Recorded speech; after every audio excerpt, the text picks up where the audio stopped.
Mga Salmo 142.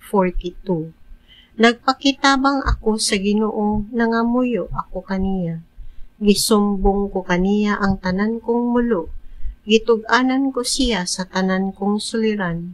Giubanan niya ako sa panahon nga mawad-an ako kadasig.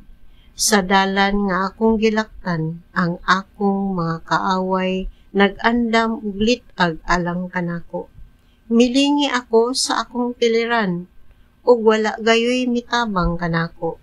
Wala gayoy nanalipod ug nagtagad kanako. O Ginoo, nagpakitabang ako kanimo. Ikaw ang akong tigpanalipod. Ikaw lamang ang akong gikinahanglan niining kinabuhia. Dungga ang akong pagpakitabang kay wala na ako'y paglaom. Luwasa ako gikan sa akong mga kaaway, nga mas gamhanan pa kay kanako. Luwasa ako sa akong kalisod, ug unya daygon ko ikaw diha sa tigom sa imong katawhan, kay maayo ka man kanako.